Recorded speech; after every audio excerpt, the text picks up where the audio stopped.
हैं सर, वो तो हमारे साथ इस वक्त बिल्कुल बिल्कुल। निजाम साहब नमस्कार। नमस्कार सर। नमस्कार निजाम साहब, नमस्कार नमस्कार, कैसे हैं? बहुत दिनों बाद। तो निजाम साहब, तो जैसे प्रदीप जी अभी बात कर रहे थे, इंडिया अलायंस की कितनी सीटें आ रही हैं सर?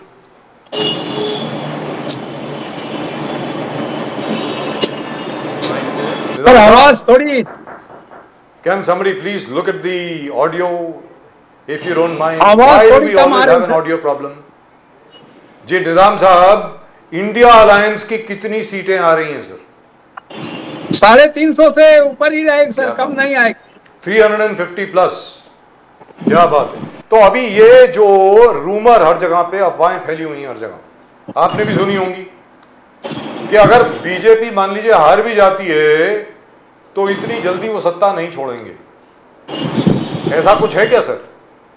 सर ये लोकतंत्र है, अगर एक बार चुनाव वो हार गए तो सत्ता से तो जाना ही पड़ेगा। वो लाख बेईमानी करें, क्योंकि देश की जनता ने मन बना लिया है कि अब मोदी जी को भेज देना है झोला लेके। इसलिए अब जनता ने अगर मन बना लिया है तो उसमें किसी राजनेता और किसी दल का विषय नहीं है। इसलिए मोदी जी की विदाई तय है सर 4 जून को। जी मोदी जी मेडिटेशन करने वाले 2 दिन के स्वामी विवेकानंद मेमोरियल में कन्याकुमारी में, और ये दिखा रहे कि एब्सोल्युटली कॉन्फिडेंट है, विजय रथ पर है, कोई उनको कुछ नहीं कर सकता। और कांग्रेस का विरोध है। कांग्रेस बोल रहे कि यहां पर नहीं होना चाहिए। आप शायद इलेक्शन कमीशन में भी अपील कर रहे हैं, आप कंप्लेन कर रहे हैं कि इलेक्शन के बीच में ये किस प्रकार का ये मेडिटेशन करके कन्याकुमारी में विवेकानंद के मेमोरियल में जाके बैठना, ये इन्फ्लुएंस हो जाएंगे बिफोर द सेवेंथ फेज। तो क्या ये ठीक है? कांग्रेस ने विरोध किया है। नहीं, विरोध का सवाल नहीं है। अभी 57 सीटों पर चुनाव होना है, 7वें फेज में इलेक्शन हो रहा है, और ये कोड ऑफ कंडक्ट के दायरे में आएगा। क्योंकि एक तरह से वो प्रचार कर रहे हैं, एक तरह से वो जो है मीडिया का ध्यान आकर्षित करके देश की जनता को बदलने का कर रहे हैं। ये उनका पहले से प्लान नहीं था। अगर उनका पहले से प्लान होता चुनाव आने से पहले कि हम मेडिटेशन के लिए जाने वाले हैं इन तारीखों का, इलेक्शन बाद में आया, तब तो बात समझ में आती है। इलेक्शन कमीशन को खुद चाहिए कि तत्काल प्रभाव से मोदी जी के इस कृत्य को रोकना चाहिए। और दूसरी चीज ये कि मोदी जी को अयोध्या जाना चाहिए, भगवान राम के शरण में, जिनको वो लेके आए थे। अब विवेकानंद जी उन्हें क्यों याद आ रहे हैं? तो ये मेरा ख्याल है एक स्टंट कर रहे हैं वो। और इस तरह की चीजें अभी कोड ऑफ कंडक्ट के दायरे में आना चाहिए, क्योंकि इलेक्शन प्रोसेस में आए। 4 जून से पहले किसी भी पॉलिटिकल आदमी को कोई भी चीज ऐसा नहीं करना चाहिए जिससे कि वो चुनाव को प्रभावित करे। और ये कृत्य चुनाव को प्रभावित कर सकता है, क्योंकि 57 सीट्स के अभी चुनाव होने बाकी हैं। और चूंकि अब इलेक्ट्रॉनिक मीडिया का दौर है, सोशल मीडिया का दौर है, सारी प्लेटफॉर्म पर चाहे वो देश के किसी कोने में दिखाएं, लेकिन उसका असर देश के हर कोने में होता है। तो निजाम साहब ये क्यों हो रहा है? काहे के लिए? विवेकानंद पॉइंट पे जाके उनको लगने लगा है वो चुनाव बुरी तरह हार रहे हैं। नहीं, मैं पूछ रहा हूँ, पूरा सवाल सुन ले सर। हो इसीलिए रहा है क्योंकि चुनाव का रुख उनको पता चल गया है। सर सवाल सुन। आईबी ने उनको बता दिया है कि आप बुरी तरह चुनाव हार रहे हैं जी। सारे अधिकारियों ने उनको इंगित कर दिया है, उनके पॉलिटिकल जितने रिसोर्सेज हैं उन्होंने उनको बता दिया है कि आप चुनाव हार रहे हैं। तो क्या ये इसलिए कर रहे हैं? इस तरह से सर जिस तरह से मीडिया अब मोदी जी की जगह राहुल गांधी और इंडिया अलायंस के नेताओं को जगह देने लगा है अपने फ्रंट पेज पर और वीआईपी पेज पर, उससे लगने लगा एकदम साफ कि मोदी जी की विदाई तय है। तो अब मोदी जी जाते जाते, क्योंकि जिस दिन वो प्रधानमंत्री नहीं रहेंगे, वो रोज अगर मेडिटेशन के लिए जाएंगे तो भी कोई कवरेज नहीं देगा। निजाम सारे संसाधन निजाम साहब जरा सवाल तो सुन ले। प्रधानमंत्री के नाते कर रहे हैं। आपको आवाज आ रही है सर? जरा सवाल तो सुन ले सर। विवेकानंदा पॉइंट पर मेडिटेशन करने का क्या ये मकसद है? क्योंकि बंगाल की काफी सीटें चुनाव के लिए जाएंगी 1 जून को, क्या ये मकसद है? स्वामी विवेकानंद पॉइंट पर मेडिटेशन करने का क्या ये मकसद है सर? और उन्होंने कहा भी वेस्ट बंगाल में सबसे ज्यादा परफॉर्मेंस बेस्ट होगा बीजेपी का। मोदी जी देखिए, देश में कहीं भी जाकर वो इस तरह के काम कर सकते हैं, उसमें स्वामी विवेकानंद जी की स्थली पर ही जाना आवश्यक नहीं था। लेकिन ये उनको चुनाव के बाद तय करना था, फिर देश के किसी भी कोने में वो जाते। लेकिन अभी जाना ये चुनाव को प्रभावित करेगा, ये कोड ऑफ कंडक्ट के दायरे में आएगा और ये उसका बेनिफिट लेने के लिए ही ऐसा कर रहे हैं।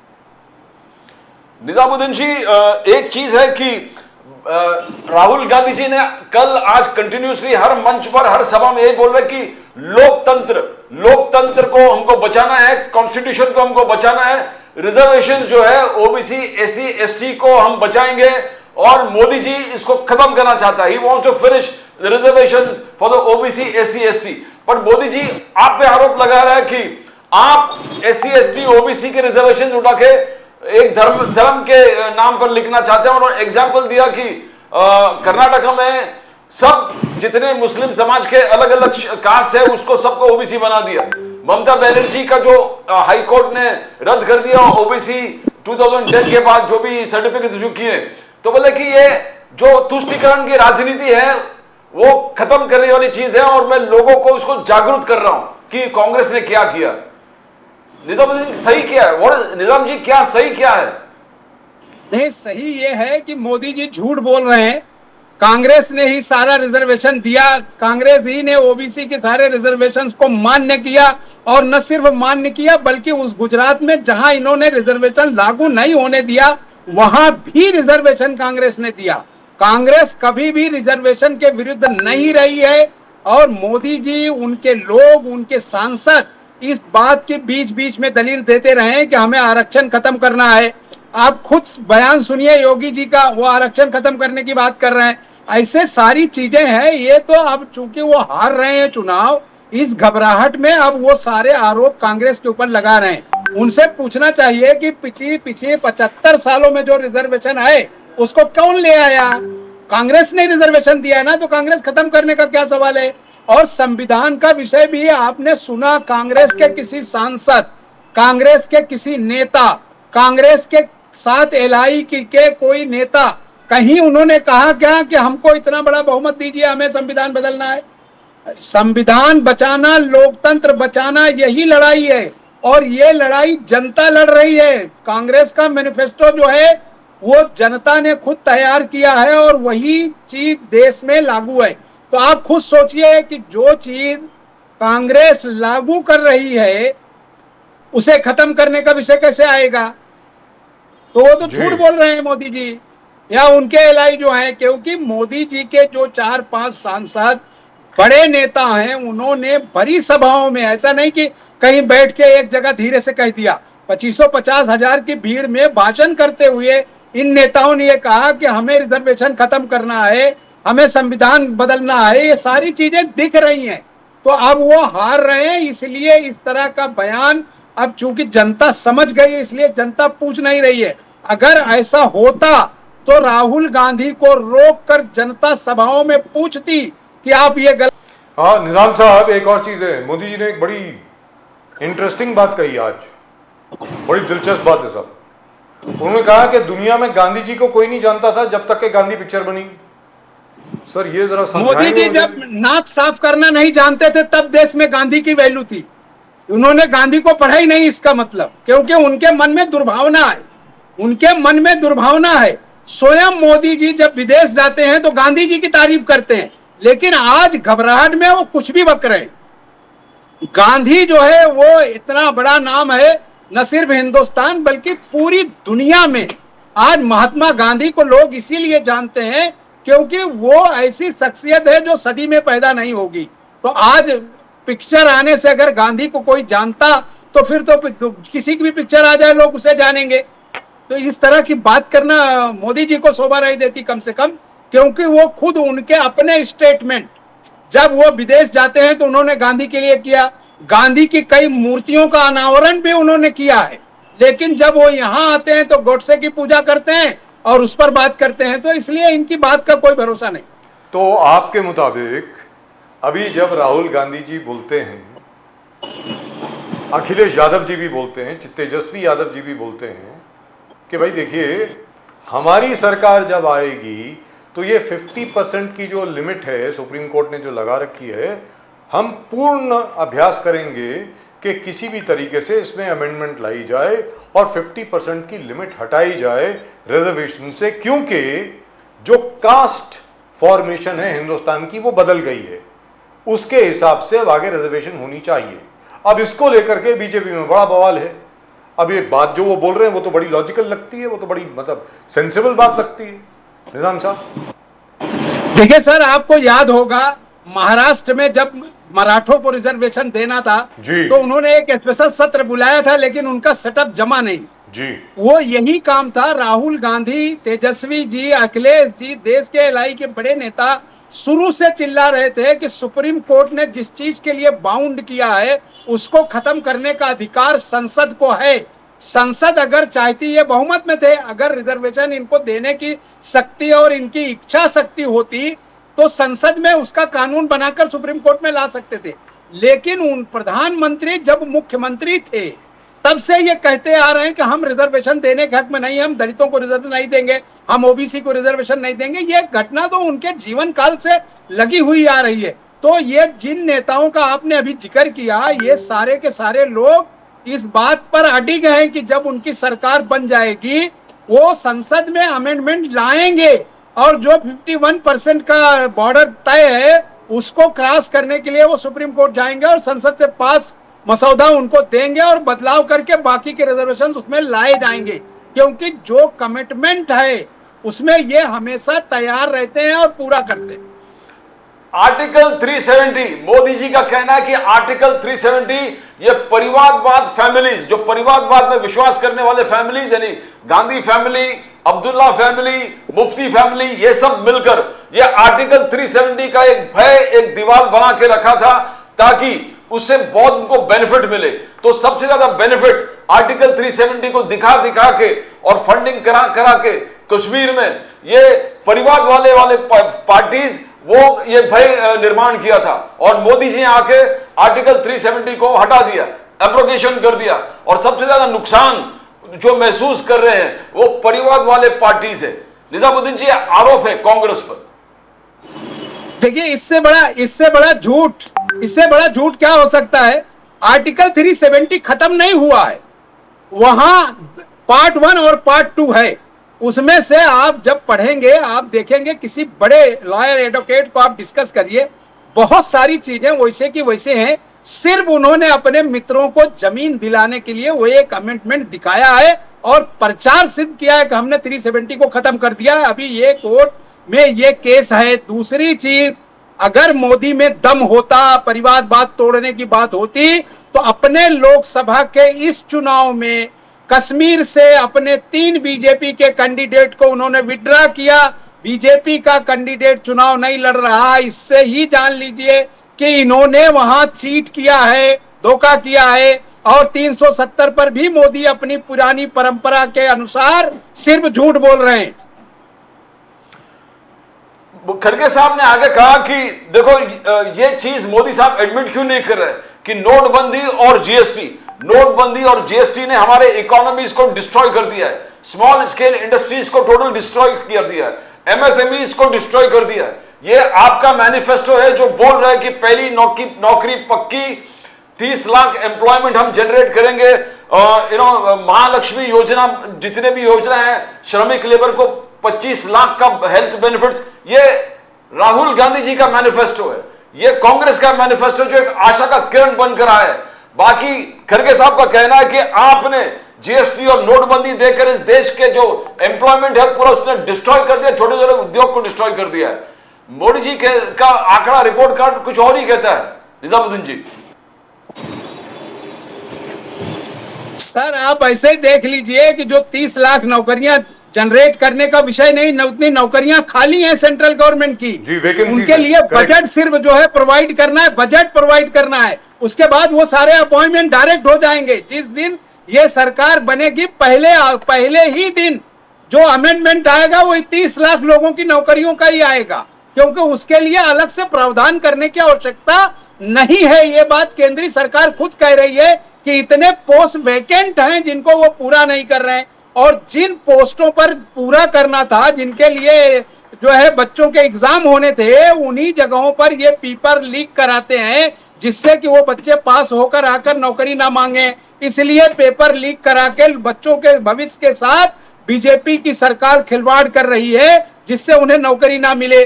दूसरी चीज ये कि जो खड़गे साहब कह रहे हैं वो सारा मैनिफेस्टो में पहले से तय है सारी चीजें, और वो सारी व्यवस्थाएं इस देश के अंदर ऑलरेडी हैं। उनको सिर्फ ईमानदारी से गति देने की आवश्यकता है। एक अच्छी मॉनिटरिंग होगी जिसमें ये सारी चीजें लागू हो जाएंगी और मोदी जी का झूठ और जो है उनकी जो बातें हैं वो जनता के सामने आ जाएंगी और देश में नई सरकार नए तरीके से आएगी और सारी चीजें लागू करेगी। तो आप ये बताएं निजाम साहब कि बीजेपी इतनी कॉन्फिडेंट क्यों है, इतना ज्यादा कॉन्फिडेंस है उनमें कि भाई पिछली बार हमारे 303 आए थे, इस बार तो 325 या 350 कहीं नहीं गए। वो तो ऐसा बोल रहे हैं हर जगह और 310 आ गए बोल रहे हैं अमित शाह जी, और ये बोल रहे हैं 310 तो आ चुके हैं फिफ्थ फेज के बाद। ऐसा बोल रहे हैं सर वो तो निजाम साहब। सर बोलना और जमीन पर दिखना, आप देश के 100 पत्रकारों को आप कलेक्ट करिए, 100 पत्रकारों के व्यूज को, 100 में से 90 पत्रकार वो चाहे जहां के भी हों, उन्होंने बीजेपी को हार का पूरा शंखनाद बजा दिया है और उन्होंने बता दिया है। और वो सारे जिम्मेदार पत्रकार, चैनल के भी पत्रकार, प्रिंट मीडिया के पत्रकार, सोशल मीडिया के पत्रकार, सब ने हर राज्य में जहां इनके पास उस जमाने में हिंदुत्व के नाम पर पूरे पूरे राज्य का चुनाव जीत गए थे, हर उस राज्य में ये 5-10 सीटें लूज कर रहे हैं। इससे ये बिल्कुल क्लियर कट साबित हो गया है कि बीजेपी पूरी तरह चुनाव हार रही है और देश में हार रही है पूरे तरह। लेकिन ये भी कहा जा रहा है कि जहां जहां पर बीजेपी सीटें हार रही है वो कॉम्पेंसेट कर रही है दक्षिण से। केरल में कहते हैं 1 या 2 सीट जरूर आएगी, तमिलनाडु में वो अपेक्षा कर रहे हैं कि हमारी 10 से 12 सीटें आएंगी 39 में से। ये भी कह रहे हैं आंध्र प्रदेश में पिछली बार 0 आई थी, 0 आई थी, 25 सीटें वहां पे, वो कहते हैं 10 के 12 सीट वहां से भी आ जाएंगी। सर शेख चिल्ली का सपना बहुत अच्छा होता है, वो अपने मर्जी से देखता है और उसको लगता है कि सब कुछ मेरे साथ ही हो रहा है। जो उरूस था 2019 में जी, वो पूरे तौर पर खत्म हुआ है। सबसे बड़ा नुकसान इनको उत्तर प्रदेश में होने जा रहा है, उससे बड़ा नुकसान इनको महाराष्ट्र में होने जा रहा है। मुश्किल से 3-4 सीटें महाराष्ट्र में बीजेपी को मिल रही, उसके अलावा नहीं मिल रहा है। वहां अजीत दादा के ग्रुप का खाता भी नहीं खुलेगा। शिंदे का बेटा खुद चुनाव हार रहा है, मुख्यमंत्री का बेटा थाने से चुनाव हार रहा है वो।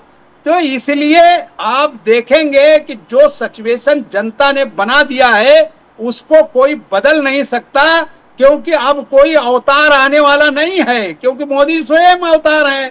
वो तो भगवान राम को भी ले आए, बहुत सारी कुछ कर गए, अब ध्यान लीन में होने जा रहे हैं, क्योंकि बाद में लोगों को ये लगना चाहिए कि ये अध्यात्म का विषय। अरे आप राजनीति कर रहे हैं, आप जनता के विषय को लेकर खड़े रहिए, भागिए मत, तो आपको समझ आ जाएगा। इसलिए आज उनके पास जवाब देने का कोई हाल नहीं है। हरियाणा में चुनाव हार रहे हैं, पंजाब में चुनाव हार रहे हैं, दिल्ली में चुनाव हार रहे हैं, महाराष्ट्र में चुनाव हार रहे हैं, उत्तर प्रदेश में चुनाव हार रहे हैं, बिहार में चुनाव हार रहे हैं। ये आप देखना कि इनके पास सिवाय गुजरात और राजस्थान का कुछ हिस्सा छोड़ के इनके पास कहीं कुछ नहीं बचा है। आप देखना बुरी तरह से 2024 के इस इलेक्शन में बीजेपी का सफाया होगा। देश में एक नई सरकार आएगी जो लोकतंत्र की और संविधान की रक्षा करेगी, ये कहा जा रहा है देशवासियों का भविष्य तय करेगी। ये कहा जा रहा है निजाम साहब कि इंडिया अलायंस के पास कोई प्रधानमंत्री पद का दावेदार नहीं, ये बार बार कहा जाता है। सर ये जब इंडिया अलायंस बना था, आपको याद होगा, इंडिया अलायंस बना था, बीजेपी रोज सर पटकती थी कि इसका नेता कौन होगा। आखिर इंडिया अलायंस सक्सेसफुल चुनाव लड़ने गया ना सर, पूरा देश देखा, कहीं चुनाव लड़ने के लिए कोई झंझट हुआ, जबकि ममता जी हमारे साथ नहीं थी, फिर भी बहुत शानदार चुनाव हुआ। इन्होंने लाख आखिरी दिन तक कहा कि केजरीवाल कभी साथ नहीं आएंगे। आपने देखा कि जेल में रह के भी केजरीवाल हमारे साथ हैं और बेहतर तरीके से चुनाव लड़ रहे हैं। यही शिवसेना के अगेंस्ट जा रहे थे, उद्धव बाला साहब ठाकरे हमारे साथ बेहतर चुनाव तालमेल के साथ हैं। और इसी तरीके से हमारे यहाँ प्रधानमंत्री का जो पद है, चुनाव के बाद एक दिन में डिसाइड हो जाएगा। और सारी रूपरेखा बनाने के लिए सारे नेता 1 तारीख को दिल्ली में आ गए हैं, क्योंकि सत्ता का जो खेल है वो बदमाशी नहीं हो, क्योंकि मोदी जी की आदतों से पूरा देश वाकिफ है।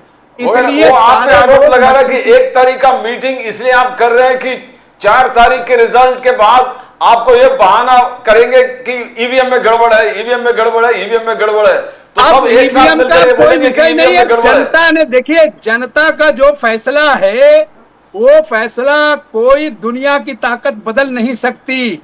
अब जो है मोदी जी का झोला उठाने का समय आ गया है, अब वो अपना प्रैक्टिस कर लें। देश में उनको रहना है, मैं ये नहीं कह रहा हूं कि वो देश छोड़ें, देश में रहें और वो अपोजिशन में राजनीति करके देखें कि सरकार कैसे चलती है, वो उन्हें देखने की आवश्यकता है। आपका उनका बीजेपी का कहना है कि देखो, जो पॉलिटिकल ऑब्जर्वर्स बोल रहे कि इंडिया अलायंस ये मानता है कि 300 पार तो बीजेपी कर नहीं पाएंगे, 300 पार अगर कर दिया बीजेपी तो कुछ गड़बड़ है और पूरे देश में कुछ ना कुछ आंदोलन सा एक लोगों की तरफ से आ जाएगा। मगर 300 से कम अगर बीजेपी दल भी एक्सेप्टेबल, 270, 250, तो ये एक्सेप्टेबल है। तो आपने 4-5 स्टेट जो गिनाए, महाराष्ट्र हो गए, बिहार हो गए, उत्तर प्रदेश हो गए, कर्नाटका हो गए, यहां पर ऐसे दिखता है कि BJP can't score more than the Congress, यहां पर आपका बढ़त है। तो यहां पर अगर रिजल्ट कुछ आता है तो क्या 1 तारीख के बाद ये सब तय होगा कि अगर ये सब स्टेट में आपको गड़बड़ लग रहा है तो आंदोलन की तरफ देश जा रहा है? सर, देश आंदोलन का कोई विषय ही नहीं है, ये लोकतांत्रिक व्यवस्था है। जिस दिन चुनाव हो जाएगा, जितने दल, उनके यहाँ भी अकेले नहीं वो चुनाव लड़ रहे हैं, उनके बाद भी 30-32 पार्टियां उनके साथ मिलकर चुनाव लड़ रही हैं। इसलिए इस तरह का कोई विषय ही नहीं आने वाला। 100% क्लियर कट मेजॉरिटी आएगी। इंडिया गठबंधन का प्रधानमंत्री होगा, उसके मंत्री होंगे, मंत्रिमंडल बनेगा, देश सुचारू रूप से और संविधान के दायरे में चलेगा, तो इसमें कोई डाउट नहीं। निजाम साहब, हाल ही में 2 दिन पहले आदरणीय सम्मानीय गृह मंत्री जी अमित शाह साहब, उनकी एक रैली थी पंजाब में और उन्होंने ये कहा कि 4 जून के बाद ये सरकार पंजाब में नहीं रहेगी। अब इसका क्या मतलब हुआ सर? आम आदमी पार्टी तो 93 सीट जीत करके लाई है, 93 सीट जीती है उन्होंने। तो एक इलेक्टेड सरकार को क्या हटाने की योजना है? पूछ रहा हूं आपसे। नहीं, हटाने क्या, देखिए, बेईमानी उन्होंने हर जगह किया। आपने देखा ही था गोवा में किस तरह से उन्होंने दादागिरी करके किया, दूसरे अलग अलग राज्यों में सरकारें गिराकर। तो ये एक धमकी है जो लोकतंत्र का मजाक उड़ा रही है। इस तरह के धमकी देने वाले नेता पर आपराधिक मुकदमा दर्ज होना चाहिए कि किसी चुनी हुई सरकार को, जिसे जनता ने चुना है, उसे गिराने का कोई अधिकार नहीं है। नैतिकता के नाते इन्हें हार मानकर अभी से जेल जाने की तैयारी करना चाहिए, क्योंकि इन्होंने जो घोटाले किए हैं इस देश में और जिस तरह की कार्रवाई की है, इनकी जगह जेल है, आप देखना।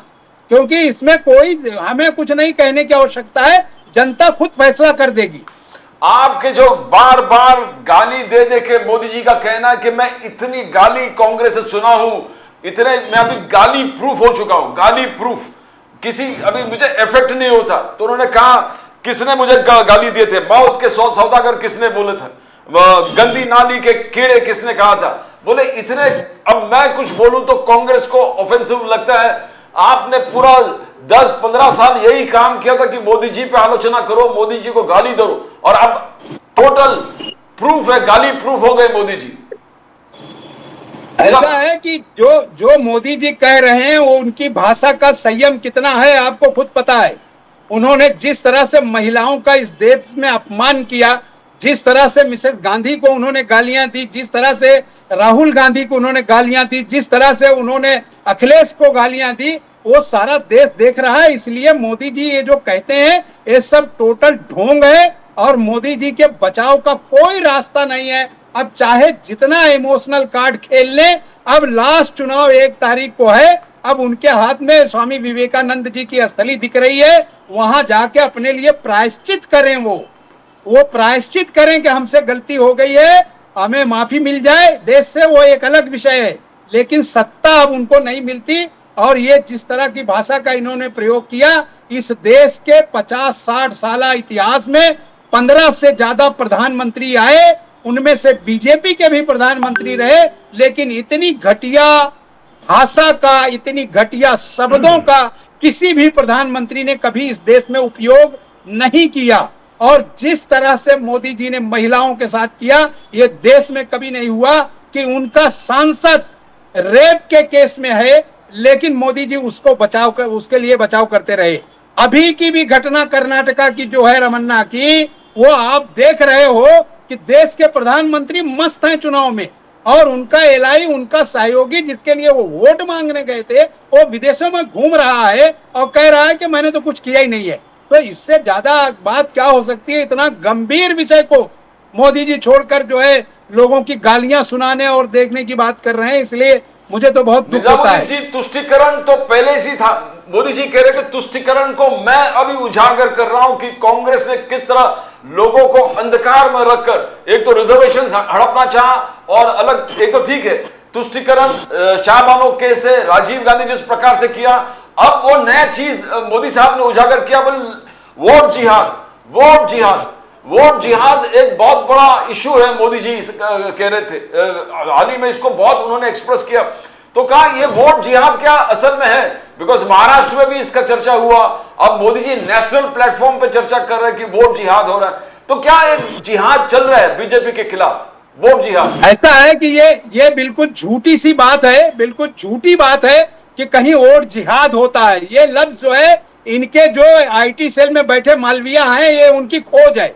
अगर कोई आदमी अपने धर्म के लोगों से या अपने लोगों से कहता है कि आप फलां को वोट दीजिए, फलां को नहीं दीजिए, तो ये जिहाद है।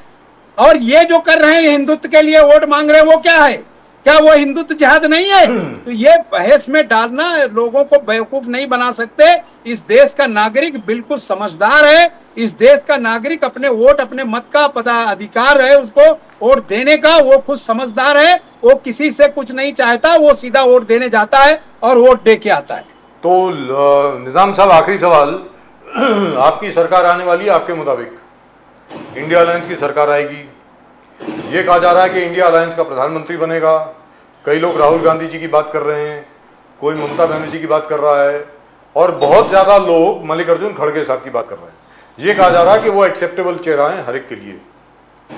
सर, मैं आपसे पूछना चाह रहा हूं, जब आपकी सरकार आएगी तो क्या आप गृहिणियों के मंगलसूत्र चुरा लेंगे? जिसके घर में 2 भैंस होंगी, 1 भैंस उठा के ले जाएंगे? ऐसा कुछ करने वाले हैं सर आप? बता दीजिए अभी सर, इस देश को आजादी के 75 साल हो गए, कभी ऐसा हुआ कि इस देश में किसी की भैंस खींच के कोई ले गया? अब इससे घटिया बात क्या हो सकती है सर? कि अब भैंस खींची जाएगी और मंगलसूत्र खींचा जाएगा और लोगों के घर में जो है, ये तमाशा है कि देश का प्रधानमंत्री 140 करोड़ की जनता के भविष्य के बारे में सोचने के बजाय ऐसी बात करता है जिससे लोग तमाशा करें, लोग ये भी कहा जा रहा है कि रिजर्वेशन, आप ओबीसी का रिजर्वेशन उठा करके मुसलमानों को दे देंगे। सर, मोदी जी तो खुद ही मुसलमानों को रिजर्वेशन ऑलरेडी गुजरात में दे चुके हैं, ओबीसी 27% वाले में वो रिजर्वेशन लागू है और देश में चल रहा है। तो देने और छीनने का विषय ही कहां आ रहा है? ये तो और एक्सेस विषय आ रहा है। ये तो जो सुप्रीम कोर्ट में जाएगा और संसद पास करके 51% को क्रॉस करके ऊपर ले जाएगी, तो देने का विषय आ रहा है सर, छीनने का विषय कहां आ रहा है? ये तो इस तरह की अगर बातें नहीं करेंगे तो वो पोलराइज करने का, अब की बार उनका सब प्लान सर फेल हो गया। देश के हिंदू, देश का मुसलमान, देश का दलित, सिख, ईसाई, क्रिश्चियन सभी इस बार एक जगह खड़े रहे। उन्होंने कहा हमें कोई पोलराइजेशन नहीं चाहिए, हम अपने मत का ईमानदारी से प्रयोग करेंगे और इस सरकार को बदलेंगे। मोदी जी ये भी कहा कि मैं ना इस्लाम के खिलाफ हूं ना मुसलमान के खिलाफ हूं, मेरे सिंसियरिटी मुस्लिम बहनों से पूछिए जिनके लिए मैंने ट्रिपल तलाक अबॉलिश कर दिया था, उनको न्याय दिलाया था, आयुष्मान कार्ड दिया था, कोई भेदभाव नहीं, घर आवास प्रधानमंत्री योजना मिला, वैक्सीन मिला। यहां पर मुस्लिम बहना मेरे सिंसियरिटी को वाउच करेंगे, प्रूफ दे देंगे कि हाँ प्राइम मिनिस्टर मोदी से। तो ये क्या था? ये रीच आउट था। आपको बिल्किस बानो याद है ना सर? बिल्कुल, बिल्किस बानो याद है ना? किस राज्य में थी बिल्किस बानो? गुजरात में। मोदी जी देश के प्रधानमंत्री थे और 15 अगस्त का दिन झंडा फहराने का, देश का महिलाओं की आजादी की बात करने के 1.5 घंटे के अंदर छोड़ दिए गए और उनका माला स्वागत हुआ। अगर वो मुस्लिम बहनों के लिए खड़े थे तो बिल्किस के लिए खड़ा होना चाहिए था। अगर वो मुस्लिम बहनों के लिए खड़े थे तो आसिफा के लिए खड़े होना चाहिए था। अगर वो मुस्लिम बहनों के लिए खड़ा होना था या भाइयों के लिए, तो अखलाक के लिए खड़ा होना था। ये सब बातें सिर्फ अच्छी लगती हैं बात करने को, जब आप सच के धरातल पर आएंगे तो सारी चीजें ऑफिशियल रिकॉर्ड में है कि आप कितने विरुद्ध हैं। आप स्टेज से भाषण दे रहे हैं मुसलमानों के खिलाफ, आप स्टेज से भाषण दे रहे हैं दलितों के खिलाफ, आप स्टेज से भाषण दे रहे हैं संविधान बदलने की बात कर रहे हैं और कह रहे हैं साहब हम तो मुसलमानों के साथ खड़े हैं। अरे ये खड़े हैं, आप तो न्याय करो ना, आप गुजरात से न्याय शुरू करो ना। आपने क्यों नहीं बिल्किस के अपराधियों को, जब तक कोर्ट ने डंडा नहीं डाला, आपने उनको छुड़ाया और बाकायदे आपके लोग एफिडेविट करने कोर्ट में गए, आपकी सरकार गई, और उसके बाद आप बात करते हैं कि साहब हम तो महिलाएं हमारे साथ खड़ी हैं। महिलाएं 3 तलाक से ज्यादा आसिफा और बिल्किस के सवाल को पूछ रही हैं। उसके अलावा जितनी घटनाएं हुई हैं, समय घंटों लग जाएगा मुझे आपको लिस्ट बताने के लिए। इसलिए इस तरह की बातें अब बेबात हो गई है, उसकी कोई वैल्यू नहीं रही है। तो निजाम साहब, आप बड़े कॉन्फिडेंट हैं कि इंडिया अलायंस की सरकार आ रही है? यस सर, बिल्कुल। क्या बात है साहब। चलिए 4 जून को आपके साथ दोबारा मुलाकात होगी, जरूर देखते Thank you, हैं। sir. उसके पहले भी हो सकती है, ऐसी क्या बात है। Thank thank you, you sir. So Thank much, thank you very much Nizam साहब, नमस्कार। So, the Congress is very confident that they are coming to power.